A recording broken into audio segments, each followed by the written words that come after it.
Welcome to Fantasy Sports Daily, powered by FantasyGuru.com. Monday through Friday at 12 p.m. Eastern Standard Time, 9 a.m. Pacific. Ray Flowers breaks it all down for you from a fantasy sports perspective.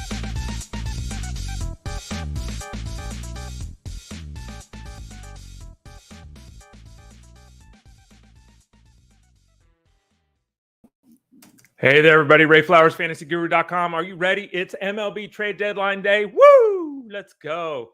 Lots of moves already happened. It's great to see this. Oftentimes we get trade deadlines where it's like down to the last minute and all the deals we're waiting for something to happen. We've had deals happening for days now. We'll discuss a bunch of them here on the show today. I'm Ray Flowers of FantasyGuru.com. Find my work here on Fantasy Sports Daily, Monday through Friday at 12 o'clock Eastern Time. It's 9 a.m. Pacific Time. You can find this show, obviously, here on YouTube at youtube.com/@ElitePlusNetwork. You can find us on Facebook.com at facebook.com/FantasyGuruHQ. In either one of those two spots on Facebook or YouTube, you can leave comments and ask questions that we address at the end of the show. So take advantage of that. You can also watch us live on Twitter X at Fantasy Guru site.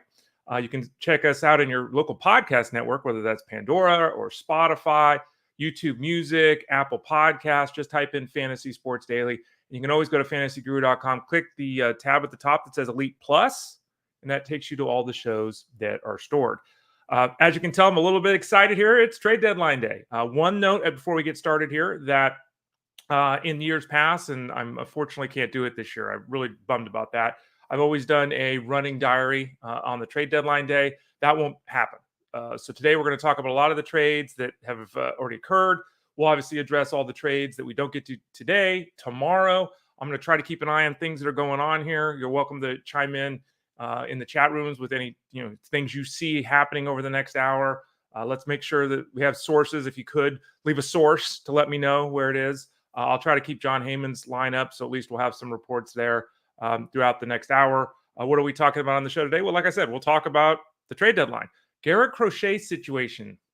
It's getting kind of dicey. We'll talk about that in a second. We've already talked about it, but we'll revisit. Lane Thomas went to the Guardians. Justin Turner to the Mariners. Oh, I got Lane Thomas listed twice. Go Lane Thomas. Frankie Montas to the Brewers. Houston picked up Yusei Kikuchi. Atlanta got Jorge Soler. We're hearing that the Giants are not planning on trading Blake Snell. That's the latest rumor after the move of Jorge Soler out of town.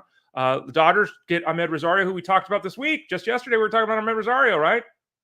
He goes to the Dodgers, or back to the Dodgers, I guess you could say. Pittsburgh gets Jalen Beeks. He's obviously no longer a closing option for the Rockies. We're going to talk about Davis Martin and Anthony Santander and Yariel Rodriguez on the hill. And then some injuries. Josh Jung is back. Good for him. Cody Bellinger is back. Reynaldo Lopez are kind of Bailey Falter is back. Christian Walker, not great news. Trevor Megill, not great news. We'll continue to address these situations as we go through the show. I wanted to share something too. We talked about this yesterday. Eric S. We were talking about my visit to Hula Hoops here in the Bay Area, a local tiki establishment. There's the mug I got. It's the King Kong one we were talking about, holding the torch, the native gal on the other arm. I should have a picture of the back, which I didn't take. On the back, it says Hula Hoops, San Francisco, all that. But a nice little mug. Just wanted to share that. Tiki is one of my things. I think everyone knows that at this point, right? You know that? Yeah, there's bacon, there's nachos, and there's tiki. And I had spam. What I had masubi when we were at the hula hoop, so I faked it and got some spam there. But there it is. There's the King Kong for those of you that are able to see it. Also later this week, my plan is to share a couple Rage Room. People are really interested in this Rage Room thing. To share a couple of Rage Room photos. So I've got those coming. So look forward to that here coming up later this week. Okay, let's get back to it. And let's talk about what we're talking about today, which is the old trade deadline. It's today, 4 p.m. Eastern. God, Ray, you should know that offhand. That's really bad. I think it's been 4 o'clock in the past. Let's see if that's still the case this year. Okay. 6 p.m. Eastern Standard Time. I was off by an hour. 6 p.m. Eastern Standard Time. We'll certainly get a bunch of situations throughout the day. Just because things happen at 6 p.m. hits Eastern Time. Just because that hits doesn't mean we don't hear deals at 6:15 or 6:30. These deals do trickle in, so don't walk away immediately when it hits 6 o'clock Eastern Time, because deals will continue to, they just have to be filed before 6 o'clock. Doesn't mean we learn about them until after. Let's start with the situation with Garrett Crochet. And we were talking about this the other day, and I called it extortion, where he basically said, whoever trades for him, number one, he's doing what he wants to do, which is starting. Number two, he's not going to the bullpen. Number 3, he's not taking any time off. And number 4, whoever gets him, if they want him to pitch in the playoffs, they're going to have to pay him to do it. Not pay him to pitch in the playoffs, but give him a contract extension. And I said it's extortion. And I would be surprised if anyone pays the price given that. Here's what Chris Getz, the GM of the White Sox, had to say, because obviously this report's out there now, right? He said that he's open to signing Garrett Crochet for the long term, that he was disappointed with what the pitcher recently said. He's obviously asking for an extension to be traded. Like that's here's the quote from Getz, the GM of the White Sox. "We understand why a stance would be taken. Now, how you go about expressing that is what was a bit hurtful, quite honestly," unquote. I mean, and I said this the other day too, like Crochet coming out and saying this, like, does the team make a trade for a guy knowing that if they don't give him $20 million or whatever the hell he wants? I mean, that's the thing too. Does he want, does he want to avoid arbitration? Does he want a 5-year, $100 million contract? Like what does he want with this money that he wants to pitch in the postseason?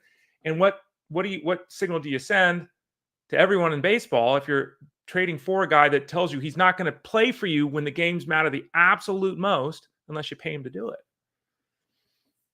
So we'll see. He's obviously on the trade block. He's one of the biggest trade pieces. He and Luis Robert, the two White Sox, are right at the top of the list of guys that could be moved today. And if they're moved, the return is going to be significant because we've seen some trades, and we'll talk about them, but there's been some pretty significant returns for guys that don't have the talent of a Robert or a Garrett Crochet. So we'll see with Crochet. The Mariners acquired Justin Turner, who, as we discussed yesterday on the show, is absolutely blazing right now. He's in an incredible hot streak. We talked about him and his outlook and everything yesterday. Well, now he goes to Seattle. It's not a great place to hit. In fact, it's arguably the worst ballpark in baseball to hit in. But, putting him in the middle of that order with Randy Arozarena and Julio Rodriguez is intriguing. And the Mariners, who we talked about all the way back to the preseason, have that great pitching. Despite what happened last night with Logan Gilbert, they've got a pitching staff that can win in October. They needed to add offense. So adding Randy Arozarena and Justin Turner is significant for this team. So how does that look? How does this play out? Well, Turner's going to be in the lineup almost every day, you have to think, either at the DH or the first base spot. This complicates things substantially for Tyler Locklear, who was just called up, and or Mitch Garver, who's been in and out of the lineup because of poor performance. At some point, I guess, and the point being yesterday, the Mariners decided that what they're getting out of Garver just isn't working. And despite us all knowing he's better than this, and despite there being some measurements and numbers and data that says he should be better than this, 2/3 of the season, he hasn't been better than this. So they made the move to get in Turner. So everything gets tighter now. We've spent a lot of time talking about Victor Robles and what does the outfield look like. Well, now we have to worry about Garver, who probably becomes really pretty much just the backup catcher at this point. Locklear probably gets a chance with some run here at first base, but Turner's going to be in that lineup every day. He figures to hit in the middle of the lineup. Will be interesting to see. I mean, do they go Robles, Rodriguez, Arozarena, Turner? We'll see how they put that lineup together with the Mariners. The Guardians picked up Lane Thomas. Lane Thomas, who I had a bet yesterday on that I knew was going to hit. And I kept waiting, and then he got traded. So he was actually in the core four until we swapped him out for Arozarena too. But anyway, Lane Thomas is now with the Guardians. He was traded for Alex Clemney, Jose Tina, and Rafael Ramirez Jr. Now, he's already in the lineup for the Guardians today as Lane Thomas. He's batting second. That was kind of the expectation, that he basically is going to play every day and hit second in this lineup. Hitting, behind Quan and in front of Jose Ramirez. Like, Lane Thomas has got 28 steals, and that's really what's been his value driver this year, is his legs. But hitting between Quan and Ramirez is a money position. It's a money spot. Does he run as much now? Probably not. Okay. He's still going to run, but probably not, obviously, with Quan on base all the time. It's going to be more difficult to steal anyway. But his ability now to be a bigger run producer or have more of his value be derived from his bat is there. The Guardians chose to send Will Brennan down to the minors. So that clarified playing time a little bit. Most likely Angel Martinez and Tyler Freeman probably platoon in the outfield and the center field spot. David Fry is going to lose some at bats as they start to mix and match. Johanski Noel, he's going to lose some at bats. Maybe he just ends up killing lefties, is what they've kind of been doing at this point in time. So the Guardians, like a lot of teams, the Dodgers being one, the Dodgers seemingly have 50 players on their 40-man roster. The the Guardians are going to do some mixing and matching. But I think the obvious situation for those of us in the fantasy space is Lane Thomas is going to continue to be the guy. So no worries there. Now, what did the Nationals do on the other side? Because remember, they lost Winker and they lost Lane Thomas. That's a huge series of losses for them. Well, it looks like Alex Call, who played yesterday and had a couple of hits yesterday, including a home run, drew a couple of walks. He'll be in the lineup on a daily basis. I don't think that Call is someone that we should be running out to add in the majority of mixed leagues, but he is somebody that has an opportunity to play on a daily basis now. There are worse pivots you could make. I was talking about this yesterday. I added, Hunter Renfroe in one of my leagues. Again, that's a 15-team league. I wouldn't get overly excited about Alex Call, but he is somebody that we're going to have to start paying much more attention to because of the fact he's going to be in that lineup on a daily basis. On the pitching side of things, Brewers acquired Frankie Montas from the Reds for Jacob Junis, Joey Weimer, and cash considerations. The Reds get another outfielder. I don't really know why the Reds need 18 outfielders. Weimer, if you remember back to last season, there were moments. He's got the ability to be a 25-30 home run guy. He could probably steal you 15 to 20 bases if everything comes together. So in theory, a best case scenario for Weimer is 30-20. A more reasonable likely outcome is probably 20 home runs and 10 steals, but it's still a very usable player. There are some holes in his game, and he's still working through those things. But there's potential there for him to be an everyday outfielder at the big league level. Junis obviously can start or relieve, and he's kind of just a guy and that kind of thing. Montas to the Brewers is interesting because the Brewers obviously, Woodruff is gone, and they traded Burns away, and they need pitching, and they got a guy in Montas who should be able to take the ball every 5 games.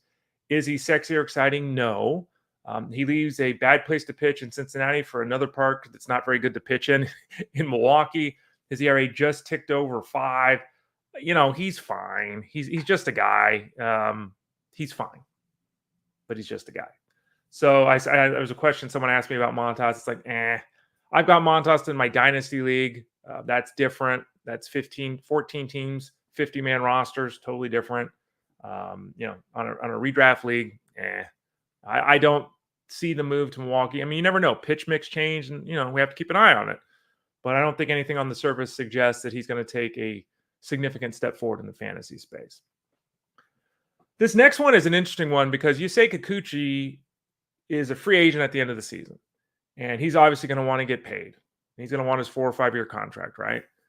And though he's kind of a darling of the sabermetric community because you look at his pitch shapes, you look at his velocities, you look at his arm slot, and you look at all these things, and it's like he should be really effective. And we saw this for a good deal of the first half of the season. He was really good.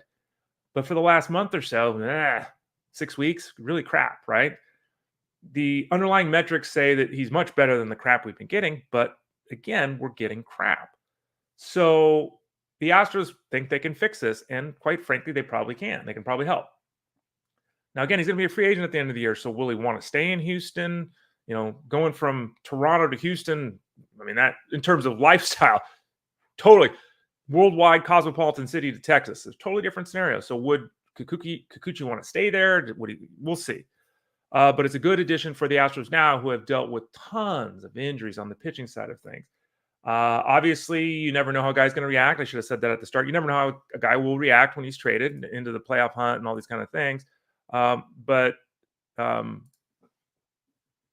There they go. They need a guy. He's going to pitch every 5 games, that kind of thing. The real surprise, and again, for his fantasy value, I would say increases slightly. But again, I think Kikuchi is kind of in that streaming zone anyway for most mixed leaguers, so it doesn't change dramatically. Now, the other side of things, and this has been something that almost universally talent evaluators and people looking at the game say, what the hell were the Astros doing? Like, the Astros clearly think, A, they can fix Kikuchi, and B, you have to think they believe they can sign him long-term because they gave up 2 of their top 3 organizational prospects and threw in another guy. They gave up Jake Bloss, who we've seen throw a couple of games, a really fast riser who went to junior college, then made a transfer to the 4-year school, then killed it in the minors this year. Has had uneven results at the big league level in a couple of outings, but he just probably needs a little more time to mature. But he's a top 5 prospect, as I was saying, for the Astros.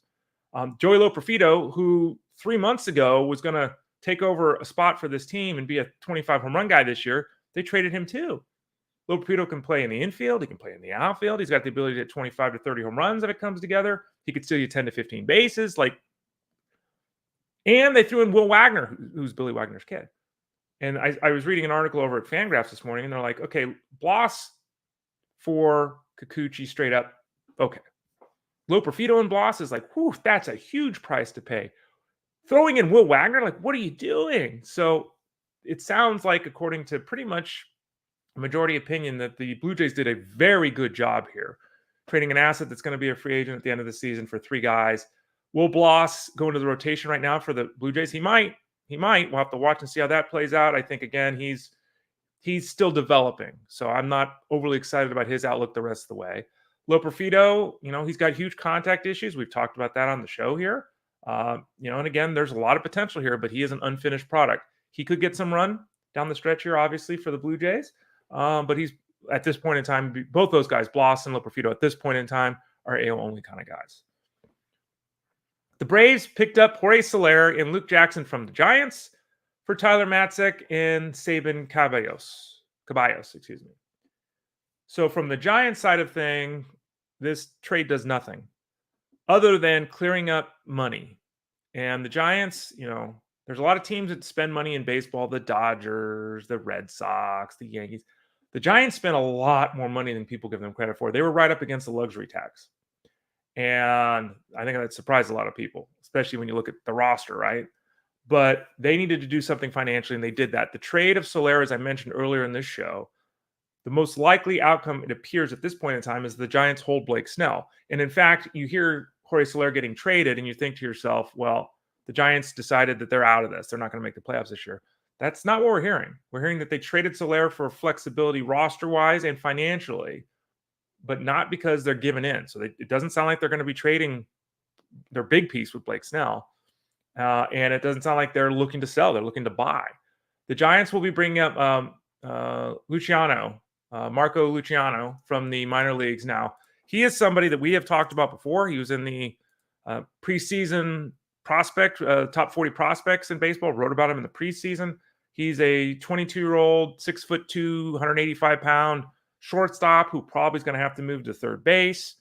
A couple years ago, he was looked at as an elite level prospect that was going to make all-star games. He was looked at as a 30 home run, 100 RBI kind of guy. Like, those were well within the range of outcomes, Jeff Mans, for him. Now, unfortunately, the last couple of years, the tools have, I don't know if they've backed up, but they haven't improved.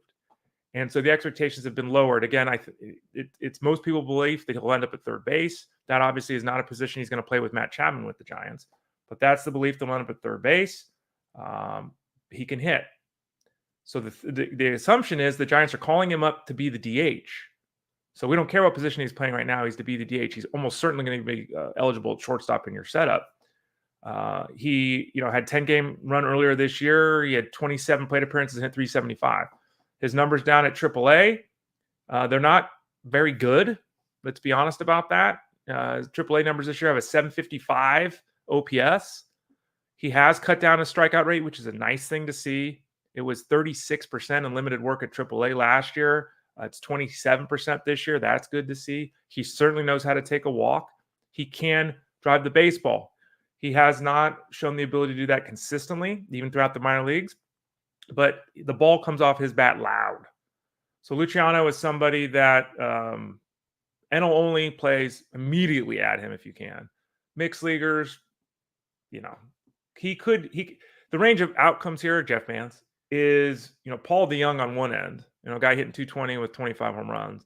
On the upside, this could be a scenario where he's hitting 250 with 28 home runs. He could be Brandon Lau at shortstop. So there's a broad range here, but it does sound like the Giants plan to play him every day. So that's another guy to put on the mixed league radar. Now, as far as the Braves go, they got Jorge Soler, who they're welcoming back. They brought back Eddie Rosario. They brought back Adam Duvall, so they're just running this thing back, right? Acquiring all these guys. Marcell Ozuna is the DH for the Braves. I don't think they want to change that with the way he's performing offensively. He hit another home run last night. You got to figure that's just the way it's going to be. So Soler, who hasn't played in the outfield this season, is going to be out there in left field. And he started to improve, did Soler. Now he hit leadoff a lot for the Giants. He obviously won't be in that spot in the order with the Braves, but he is a former 45. What, he hit 48 home runs one year? I'm trying to remember what it was, right? It was 48 home runs. I mean, I guess there's a chance he hits leadoff. I mean, I guess there's a chance. 48 home runs a couple years. Yeah, 48 home runs back in 2019. He's he hit 36 home runs last year. His performance this year has been down. His OPS is 750. Walk rate's the same. Strikeout rate's the same. Batted ball data's down a little bit. Certainly didn't help to be hitting in San Francisco. Going to Atlanta, a better offense by a mile than the Giants, a better ballpark by a mile to hit in, a better environment, I guess you could argue. I don't know. Maybe, maybe not.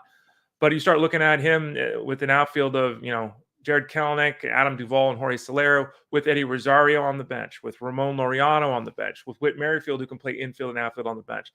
The Braves have set them up for a nice run here in the second half. The expectation is that Solero will play almost every day. So maybe we can find the guy that hit those 30-plus home runs last year. It's not out of the realm of possibility that he could be turned to being that guy because, again, he's been that guy many years before. The Dodgers added Amed Rosario, who we were talking about the other day. It's like Amed Rosario's hitting 300 and, not playing. And well, the Dodgers get him. And with Gavin Lux really improving offensively, we talked about him yesterday too with that 900 OPS last month. The idea is that Amed Rosario was going to play some shortstops, going to play some second, maybe he'll play some third, maybe you'll see some outfield.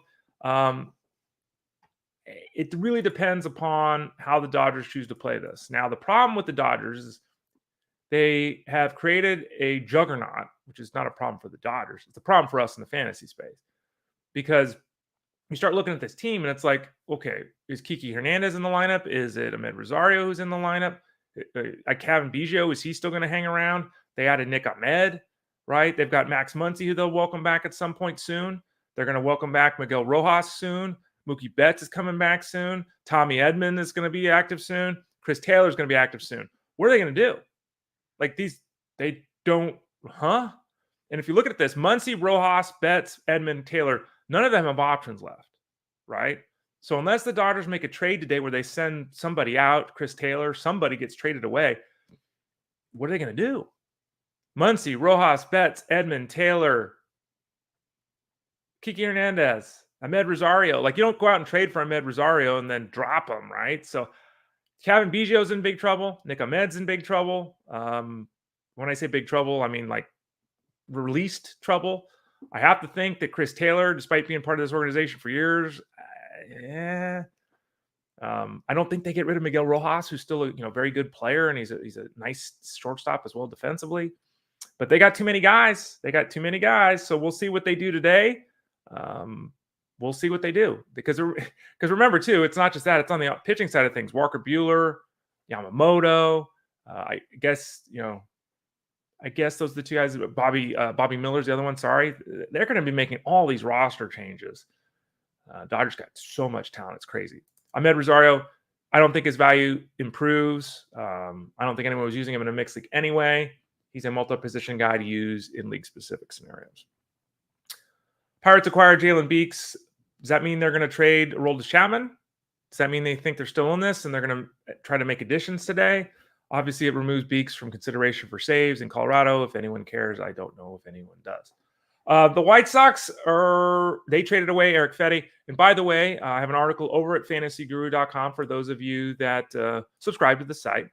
An article over at fantasyguru.com where we talked about the players that were traded yesterday. What is the situation with Tommy Edman? How does that look? What is the situation with Eric Fedde? Is that something we should be excited about? What about Tommy Pham? He was traded yesterday as well. What about Ty France and the Reds, what they're doing? So check that out over at fantasyguru.com. It's a Rays Ramblings MLB trades happening piece.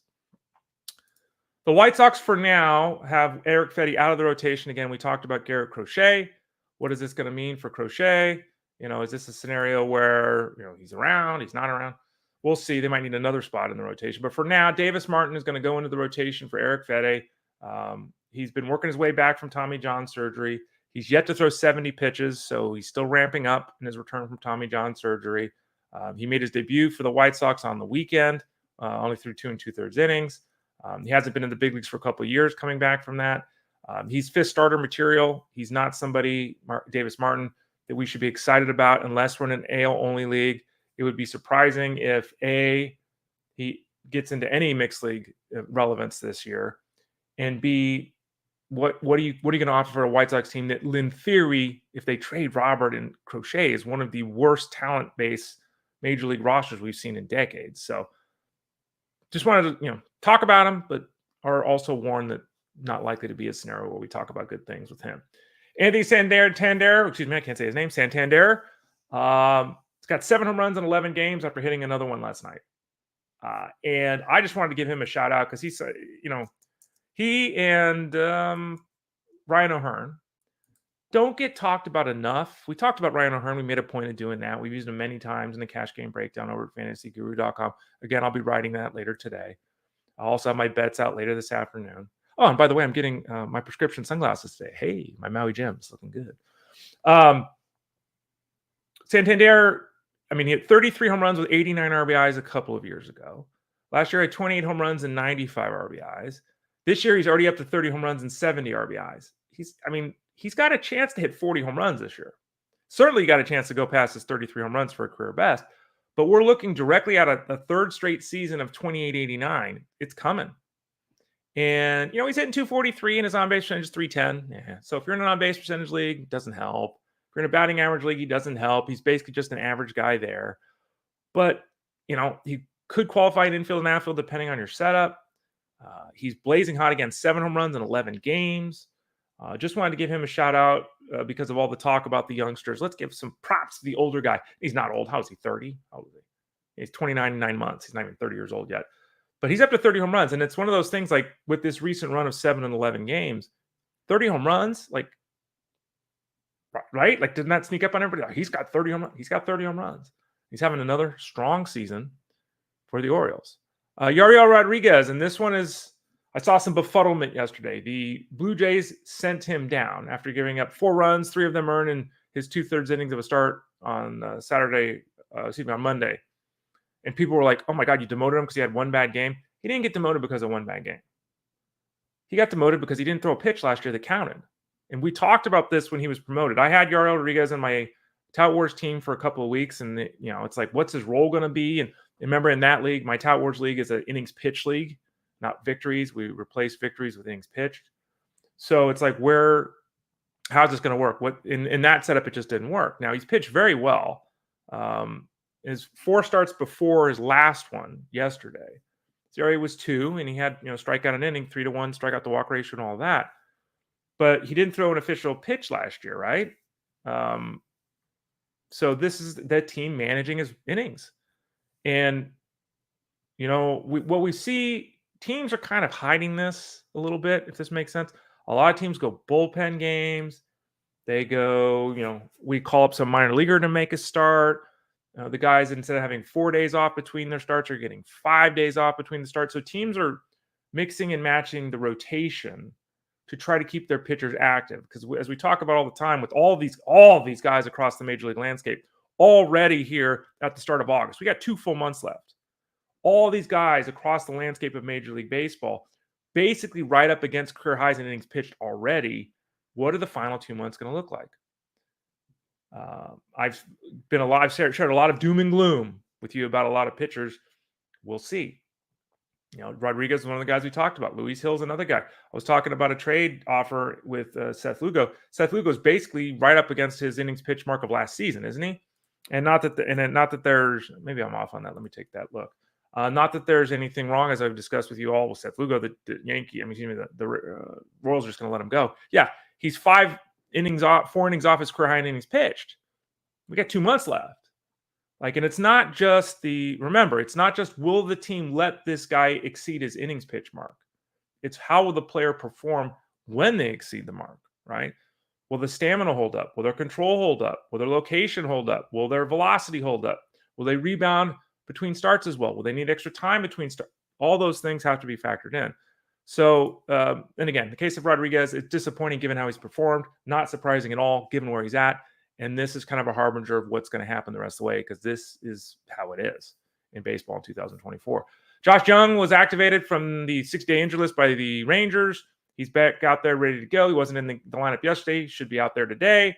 Someone asked me, what do I think? I don't know what to think at this point. Setback. When you have surgery, And then you have setbacks. Josh Smith has done a really good job. Is he the offensive player that Josh Jung is? Not even close. But he's done a really good job this year. They're just going to bench Josh Smith? Probably not. Certainly at the beginning here until Jung proves that he can handle the everyday work at third base. Very tough to feel great about the youngster at the moment.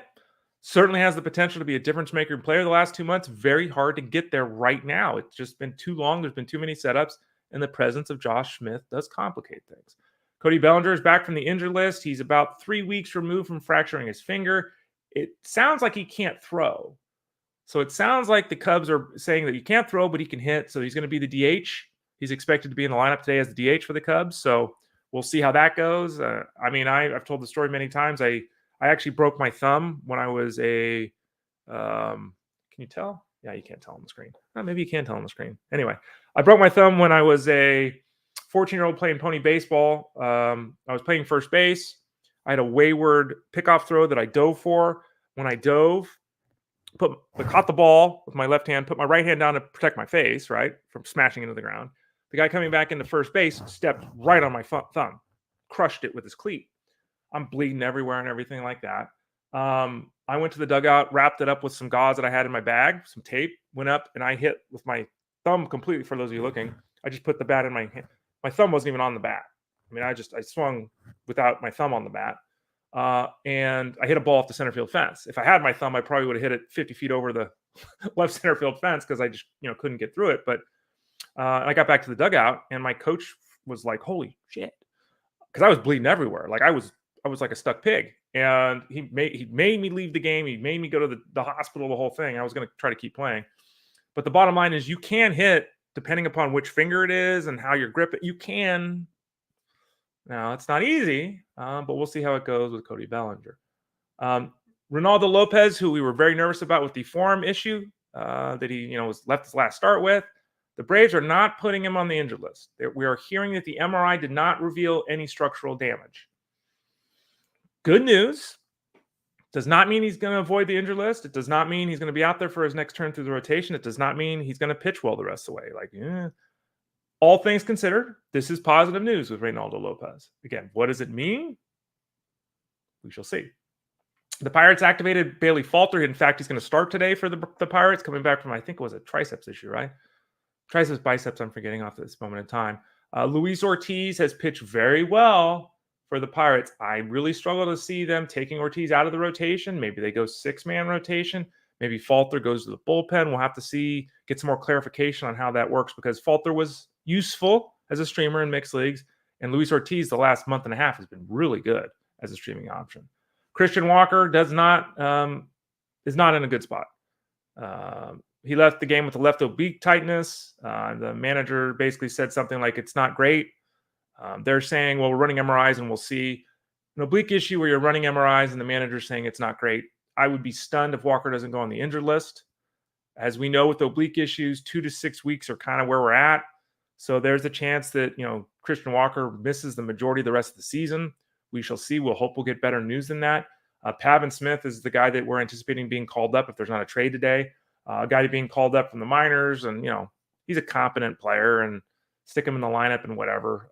But he's not somebody to get excited about in the fantasy space if he's playing every day. By the way, Corbin Carroll hit another home run last night. That's like 6 home runs and 5 steals his last 17, 18 games. Corbin Carroll starting to make it happen for those people that haven't been paying attention in the short term. Trevor Megill, who has been fantastic this season, has been placed on the 15-day injured list with a back strain. What is it with relievers with the Brewers and back strains, right? They get back Devin Williams. Trevor Megill is now down. Don't know what this means long term. Hopefully we'll get some kind of an update here shortly about the expectation. Oh, let's not forget, obviously, Christian Yelich for the back too. And again, none of this might be related whatsoever, but don't you start to think about the training regimen that a team has when 3 different guys have, in essence, a similar, not that rotational and stuff like that is not going to injure your back. But anyway, Megill is now on the injured list. We'll see. Joel Payamps is probably the number 2 guy now in terms of, being the guy to work the 9th inning when Devin Williams is unavailable. So Devin Williams probably right back in the 9th inning, as we talked about yesterday. So that's kind of a rundown there. Let's take a look at Jon Heyman's Twitter feed to see if we've missed anything here. The last couple of minutes. Let's throw that guy back up on the screen just for the fun of it. Okay, here the Yankees are interested in Yandy Rodriguez, Luis Rengifo, Tanner Scott, Pete Fairbank, Kyle. The Yankees want everybody, according to Jon Heyman. Great, John. That's really helpful. John is saying that the Snell trade chances seem more remote now after SF paired payroll elsewhere. As we talked about, Blake Snell probably staying with the Giants. Trevor Rogers' market is heating up with the Marlins. Trevor Rogers' last 6 weeks has been effective, and there's a lot of teams that could use an effective guy. He even did a pretty good job against the Braves in his last outing, so we'll see. The Yankees were told that they don't match up with Garrett Crochet, so apparently they're out of Crochet. Jon Heyman's all about the Yankees. Let's see here. Garrett Crochet is seen of the two White Sox stars at the moment. Garrett Crochet is seen as more likely to be traded than Luis Robert. Okay, there we go. Let's look at Ken Rosenthal, our good buddy. And remember, when you're looking at reports today, make sure that it's the authenticated player person, because this has happened over the years where people report things. It's not Ken Rosenthal with one A. It's got Ken Rosenthal with an E or something. Like, make sure it's the right person, because a lot of people have been duped. Jack Flaherty is still a Tiger. We'll see that he's obviously a name that's expected to move. He was taken out of his start this week because they wanted to make sure he was healthy. So that's it. Looks like we're kind of, there's nothing that's happening at the moment. Stay tuned. Obviously, I'll be retweeting things on my Twitter account at @TheRayFlowers. We'll break things down. If you have questions, you can ask them in the Discord at fantasyguru.com. You can also see the show tomorrow, because tomorrow we'll break down all this stuff from a fantasy perspective as well. Doug M says, Jose Ramirez is a beast. Cleveland's lineup is scary good. It's actually better than you would think. Yeah, it's totally true. And they have quietly, for a couple of years now, done things a little bit differently. They haven't been the big power hitting team. They've kind of, played a little 80s, 90s baseball, and it's really worked for them. Right now, leading the Central by almost 6 games. I think it's 5.5 game lead over the Twins. So they're a team to be reckoned with. Absolutely. And they've had tons of issues on the pitching side too. So it's really remarkable they've been this successful. Elliot says, the Nats making room for Cruz here at the end of the season. Possibly. Let's check in on Dylan Cruz just to get, and by the way, always have updates once a month. We do an update on the rookies over at fantasyguru.com. Dylan Cruz, who is widely regarded as one of the top 10 prospects in baseball, maybe top 5, certainly one of the best prospects we haven't seen to this point in time. Quickly going through the minor league system, he had 51 games at Double-A, stole 15 bases down there, had an OPS about 790. He's played 29 games at Triple-A. He's hitting 250 with a 750 OPS. He hasn't done anything to force the hand of the Nationals. That is not to say they don't call him up. Again, he's one of the best hitting prospects in baseball. No one thinks he does anything but succeed at the major league level. Do we see him? Yeah, we probably see him. Probably do. James Wood, obviously, already up. We probably see Dylan Cruz, but it's not. I don't think they traded Lane Thomas necessarily to get Dylan Cruz in the lineup. David P. Let me ask everyone out there. David P's got a football question. Did we take a football question on MLB trade deadline day? I'll allow it, David. I'll allow it, but it's trade deadline day for Major League Baseball. David P says, could you tell me your top 4 quarterbacks? 6 points for touchdown, 2 for interception. And what round does Christian Kirk usually go in PPR leagues? Thanks. I enjoy your show. Appreciate you always watching, David. Really do appreciate that because I see you in the chat room all the time asking questions. So thank you. Tell a friend, by the way, if you're not involved over at fantasyguru.com, and tell friends about the free show. I see a ton of people watching today. This is great. So thank you for all of you for doing that. And remember, the show is every day, Monday through Friday, 12 o'clock Eastern, 9 a.m. Pacific time. We go about an hour. Wednesday, Thursday, Friday, we talk football about halfway through the show. Wednesday's Armando Rasal. Thursday's Tyler Beaker. Friday's Russell Clay. So tomorrow Armando will visit with us. We'll have a full breakdown tomorrow of the trade deadline, everything we didn't get to today, which hopefully will be a lot of exciting things. We'll talk about that here on the show tomorrow. The show is always free. If you want to go to fantasyguru.com, you can click the subscribe tab in the top right corner, get access to all of our products. Right now, obviously, we're pushing hard for the football product. The seasonal football product is available. The DFS football product is available. The wagering football package is available. You can get all of them separately. You don't need a promo code. We've already applied the early bird discounts. So, rock and roll with those products. Remember, all those products are full season. even the preseason product or the seasonal product. It looks like a preseason product. The draft guide covers you throughout the entire year. So all the way through, every article, every start sit, every Discord room, all that stuff is included in that. Get any of the 3 packages, DFS, seasonal, wagering on their own. Bundle them together, get it all. Why not? Hell, you can bundle everything we do at fantasyguru.com in the VIP Platinum package. If you do that, you get everything. All of it. All the sports. And I'm talking NASCAR, PGA, MMA, golf, hockey, basketball, baseball, football. You get everything we do if you do the VIP Platinum package. So let's get to David's question, excuse me. Where does Christian Kirk go in PPR leagues? I'm looking at the NFFC's ADP, and there he's got an ADP about 62 overall, which is about 30th at the wide receiver position because people are going wide receiver crazy this year. So he's basically going off the board right around pick 60, 65. And he's going off the board as a wide receiver 3, which I think is a really good spot to get Christian Kirk. I'd be all in at that price point. Who are my top 4 quarterbacks? The passing 6-point versus the rushing passing 6-point versus 4-point. I mean, 10 extra touchdowns over the course of the year, 20 to 30. It's only 20 extra points. So I'm not saying it doesn't matter. It does.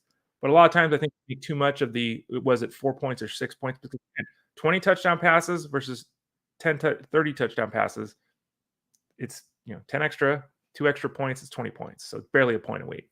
I have taken Josh Allen numerous times this year already as my quarterback 1. He's my number 1 quarterback. I would say Jalen Hurts I'd go Allen, Mahomes, Hurts, and then it's tough. I know that ADP has Lamar Jackson there. I don't love that. Lamar Jackson, and we'll talk about this later this week with our guys here. Lamar Jackson, missing time again with I don't know if he's got the poos or you got Anthony Richardson who's there too, and Anthony Richardson with the injuries he had last year and the style of playing, it's a huge return guy in terms of investment or return. I don't know if he can play 17 games. You've got CJ Stroud, who I think is being overdrafted a little bit. I'm kind of inclined to roll the dice on Joe Burrow. I mean, T. Higgins is there. Jamar Chase is there. If I had to name a guy, boy, I guess I'll go Lamar Jackson. But I think the thing with Lamar that I wouldn't feel the same pressure with if I took Joe Burrow, or in the case of Lamar Jackson and Anthony Richardson, if I take either one of those guys, I almost feel compelled to take a second quarterback because I can't. Lamar, no, we know Lamar can't play 17 games. I don't think that Richardson can play 17 games, so I got to take a second quarterback. And I don't love in the majority of leagues if you have a 16-man roster and you have 5 or 6 bench spots. I don't really love taking a second quarterback. Because it's like, what does Will Levis or Aaron Rodgers do for me? It's like I'm never playing that guy over Lamar Jackson. If Anthony Richardson's healthy, I'm never playing Aaron Rodgers over him. So it's like kind of a wasted spot, but I feel like you have to do that. If I took Joe Burrow, I would roll the dice. I'll go Lamar Jackson, again, with the caveats that I laid down there. And come on, David, don't ask football questions during the MLB trade deadline. I'm just kidding. We don't turn away questions here on this show, just like Jeff Mans doesn't on his show. That show, by the way, is the Elite Sports Show. That's Monday through Friday on SiriusXM Fantasy Sports Radio at 3 to 6 p.m. Eastern Standard Time. I'm on with Jeff every Wednesday, so I'll be on with him tomorrow. This show, again, is 12 o'clock Eastern Time, Monday through Friday for Fantasy Sports Daily. I'm about ready to start the next couple of days, actually recording. I've got 4 podcasts in the NFL product, the preseason product over at fantasyguru.com. That product that you can see there on the screen now, that includes 20 podcasts. I'll be hosting 4 of those podcasts, as I just noted. Tomorrow, my 3 articles about auction drafting drop. So those of you who've been looking for some advice on auctions, that starts tomorrow. There's 3 different articles kind of going through from soup to nuts, start to finish. How to put what do you need to do to prepare, how to put a spending sheet together, how do you value players, what is a bargain, who do you add, how do you nominate, all the way through the auction itself. It's like 6,000 words of advice for the auction. So that'll be dropping tomorrow. As you can see there on the screen, if you do get the seasonal product, you get coaching breakdowns, system breakdowns, offensive line breakdowns. You get auction drafts. We have 3 of those coming with different scoring systems. So we have the traditional scoring, the traditional rankings, PPR, non-PPR, dynasty, rookie, IDP. And then we have the draft books, which are handled by Armando, Tyler, and Russell. There's a half-point PPR in there. I think there's a super flex one in there. I'm forgetting offhand what the other one is, but we've got all of these different scenarios that we try to cover for you because we know there are a variety of scoring systems. We've got a full section for IDP. We've got a full section for Dynasty. We've got a full section for Best Ball. We've got a full section, we're starting to create a full section for Auction. So we've got all these sections and groupings within the draft guide itself. Speaking of, that's the wrong. Let me get on it. Where is it, Ray? Learn how to use your big fingers. There we go. No, that's not it either. Oh my gosh, where is it? I'm trying to. We have a deal with drafters.com. I'm trying to put it on the screen. There it is. Finally get to it. There it is. Drafters Best Ball. You can win prizes up to like $2.5 million in total prizes here at Drafters. If you're already using drafters.com, we have a nice little deal for you. Use the promo code ELITE10 and you get a 10% deposit match. So you've been there, you've been playing for Drafters forever. We'll give you 10%. Use the promo code ELITE10, 10% discount match. If you've never signed up at Drafters, use the promo code ELITE. That gets you a 100% match. Put $100 in, get $100. Put $20 in, get $20. Like it's a 100% match. So that's really cool. So use one of those two promo codes. Drafters, obviously, Best Ball. Tyler Beeker, who's on with us Thursday, again, has championed an entire section in the draft guide talking about Best Ball with rankings and strategies and all that kind of stuff. So if you want to get involved, we have ways to help you win while you're doing it. Then we have those promo codes ELITE and ELITE10 to get you that discount when you sign up.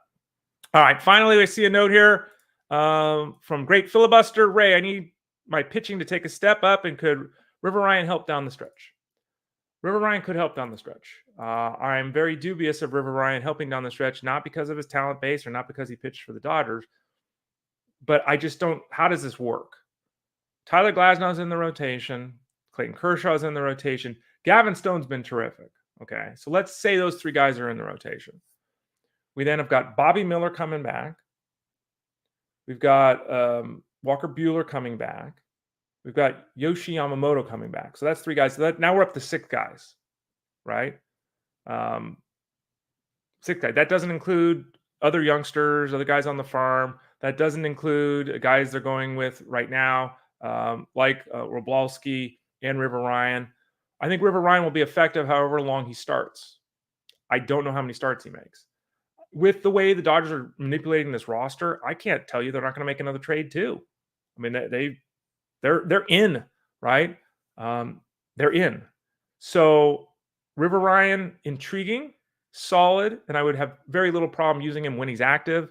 I would not add him to a roster or have him on your roster and expect him to make 12 starts the final 2 months of the season. Would not expect that. Dodgers might go bullpen games. They might back guys out of starts too. Like there's all that because the Dodgers have all this depth. They're playing for the World Series. They're not playing for October, and they're playing for October, not for September. So that's something to think about. So Ryan's a good addition, but there are legitimate concerns about, especially what happens when Walker Buehler and Bobby Miller are back, and when Yamamoto gets back too. So there it is with River Ryan. All right, everyone. Thanks for listening today. Going to get going right. That's Cash Game Breakdown over at fantasyguru.com. Have the bets out later today at fantasyguru.com. Thanks for joining us. We'll be back here tomorrow at 12 o'clock Eastern Time, 9 a.m. Pacific. We'll talk some baseball. We'll break down for the first half of the show everything today and the trade deadline. Woo, let's hope it's exciting. We'll visit about halfway through the show with Armando Marsal and talk some football. Hit us up over in Discord if you have any questions about football or baseball. I'm answering both all day, every day here. The whole staff is involved, really helpful. I think that's one of the nicest things we have to offer. It's not just we have great people and great articles and tools and all those kind of things. We really have a staff that cares about you. And everyone's in there in the Discord answering questions almost 24 hours a day. Someone's in there at some point answering questions, trying to help you have success, have fun, and enjoy the experience. So check us out over at fantasyguru.com. See you back here tomorrow, 12 o'clock Eastern Time, 9 a.m. Pacific, for Fantasy Sports Daily. I'm Ray Flowers. The show has been powered, as always, by fantasyguru.com. Take care.